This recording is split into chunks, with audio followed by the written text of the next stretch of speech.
Noida film city के Marwah studio में आसगोन meet the Africa Asia scholars global network पर बातचीत के लिए प्रेस कॉन्फ्रेंस आयोजित किया गया। प्रेस कॉन्फ्रेंस के दौरान doctor Sandeep Marwah, president ICMEI and chancellor AAFT university of media and arts ने कहा, सरकार भी एजुकेशन पर बहुत मेहनत कर रही है। AI आने से भी शिक्षा में बहुत प्रभाव पड़ा है। जब बच्चों को सही एजुकेशन प्राप्त होगा तभी उनका भविष्य उज्जवल होगा। कोई भी देश विकसित तब बनता है जब वहाँ के नागरिक शिक्षित होंगे तभी उनका विकास होगा। साथ ही उन्होंने एजुकेशन की परिभाषा भी बताई। मोहम्मद अब्दुल दिवाले संस्थापक आसगोन ने संदीप मारवा का धन्यवाद किया और इंडिया, अफ्रीका, ऑस्ट्रिया जैसे तमाम देशों को साथ बैठकर शिक्षा को बेहतर बनाने पर जोर देने के लिए सुझाव दिया। आत्मनिर्भर बनने के लिए शिक्षा व्यवस्था को मजबूत बनाने के लिए कहा। साथ ही AI के आने से क्या क्या प्रभाव पड़ा उस पर भी अपने विचारों को रखा। कार्यक्रम के अंत में डॉक्टर संदीप मारवा द्वारा मोहम्मद अब्दुल दिवाले को किताब भेंट किया गया। We are here at International Chamber of Media and Entertainment Industry, and we have with us Abdul Diwale Mohammed from London, UK, who's been a founder and executive president of a very well-known organization called Aasgon. We've been working together on education for the whole world as such, because we believe that if there is anything which is very important today, it's the education. And you know it that we've been in education for almost 31 years. We have 17 different colleges and a university called AAFT University. We've been very serious in building up the career and the character of the students who are associated with AAFT. AAFT has proved all over the world its caliber, its status, and we have been rated as one of the best institutions in the world. I'm very happy when I met Abdul Diwale in London. We could gel very well in less than a minute, because what I was thinking sitting back at India, he was thinking same thing sitting back in London, UK. We have joined hands together to work together on education.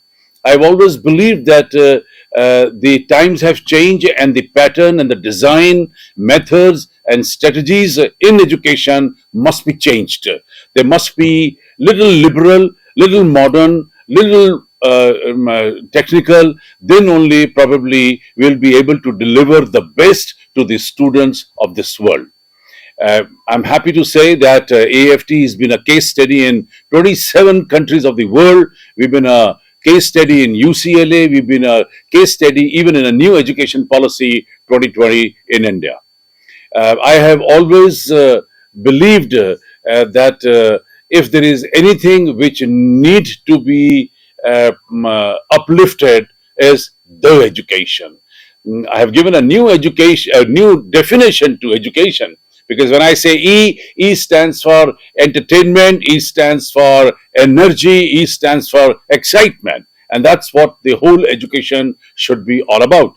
When I say D stands for discipline, dedication, and determination. When I say U stands for working under controlled condition, working with United Nations, and especially all the 17 SDG points, Sustainable Development Goals.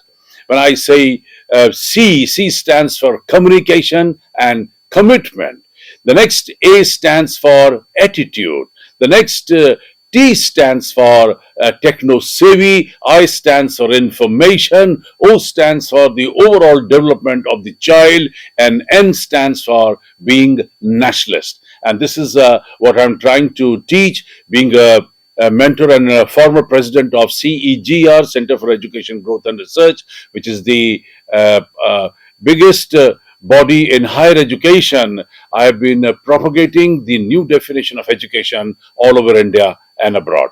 Well, I'm also very keen in listening to my dear friend Muhammad Abdul Diwale, who's a very responsible officer and someone who has brought already a big change in education, and he's putting his best to bring best into education. May I request Muhammad Abdul Diwali to please speak few words.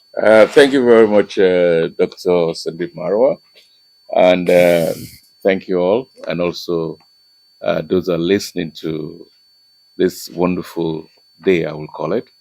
This is today is the 28th, am I right? Yeah, 28th of December. It's close to the end of the year. Those who've served the Christmas, now we're all waiting for New Year, and I believe that we look for greater things next year, 2025. 2025 will be a wonderful year because a lot of people, organizations, institutions like that of Dr. Sani Marajan doing great things over the years, like we had over the last 30 years. They've been trying to see how best we can deal with education across particularly developing countries. Now, the Aasgon is called the Africa Asia Scholars Global Network. Why do we set it up? It was in 2010 when we referred back to 1955, which was when they had the Asia Africa Conference in Indonesia. That was in Bandung. We realized there's been a problem, the fact that most of the governments, in fact, even Indonesian government, are already planning for next year, which is 78th anniversary of the Asia Africa Conference.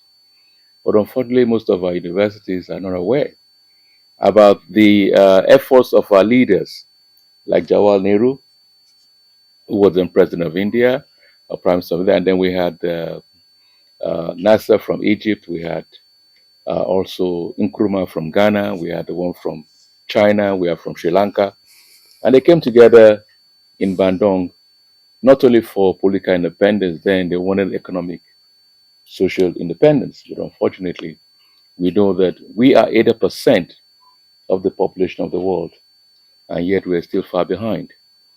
That's what we call the North-South divide.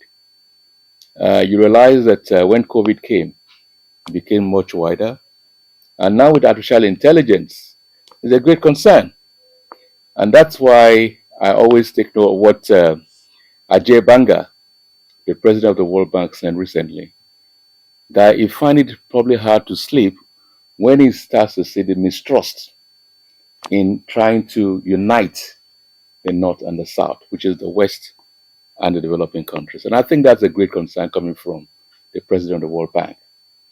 Not only that, we had the Secretary General of United Nations about a few weeks ago saying that the financial architecture the world deals with is unfair to developing countries. That's also a great concern. We as an organization were signatory to the United Nations Global Compact. We're also a member of the UK Stakeholders for Sustainable Development. And it was of great concern when in 2018, the World Economic Forum, even though I'm proud that they were bold enough to tell the world that the world is fractured. And that is about 2018. So we ask ourselves, knowing that our world is fractured, what do we do about it? So our organization, which Dr. Maru has been very supportive with, they decided that we need to find a solution. So we got a 3-point solution to rebuild the bricks of our fractured world. And then also that conference was the 46th or 48th conference of the World Economic Forum in Switzerland.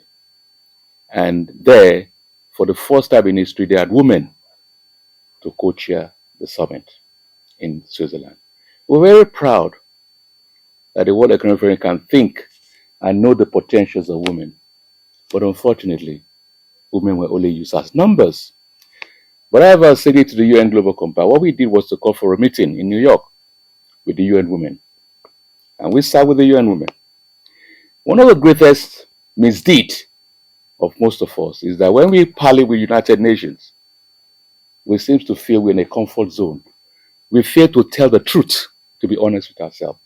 But I'm here to say that on the 19th of July 2018, right there at headquarters of UN Women, I told the Under Secretary General that they do not even know the value of women, and I still maintain it.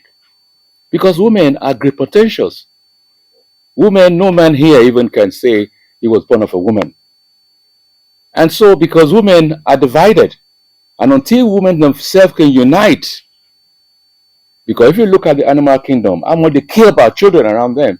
But what do we do with our own children? Everybody is selfish. My child. But you forget that your child will live in the street with other children that you abandon. So what is the rationale for you to say you love your child? So we realized in 2018, in 2010, because I had an orphanage in Africa, and I set up the first African children organization in the UK in Westminster.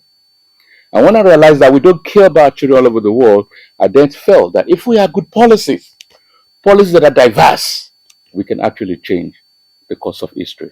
So then what did we do? We knew it was going to be a hard thing. I've raised over almost £50 million supporting children in my life. But when 2010, I realized that if you see 1,000 children who were suffering, and you take 200 out of it, you believe there will be 800 left. And you assume that some people will have taken another maybe 100 or 200, believing you have maybe about 400 left. Go down there, you see 4,000. So you ask yourself, what have I achieved? These are the things we looked at and we said, look, we need to revert back to what, like Dr. Marwa said. Among the things we said about education, attitude, character is missing in today's world. And without that, let's say, what is the point of having gained the whole world and lose your own soul? So, but the point there is that history is coming to be made next year. Because for 14 good years since 2010, we've done practical research. We are also happy that the first thing we did was to try and what even United Nations lack. Because every time a president of the UN General Assembly comes up, because they only have one time to serve, I can tell you, go check the history. They always say, I am going to build trust. Trust is missing in our world. 1945, the United Nations was established. It's going to be 80 years next year. But we're lucky that there was a great guy who wrote a satire, which is about Animal Farm.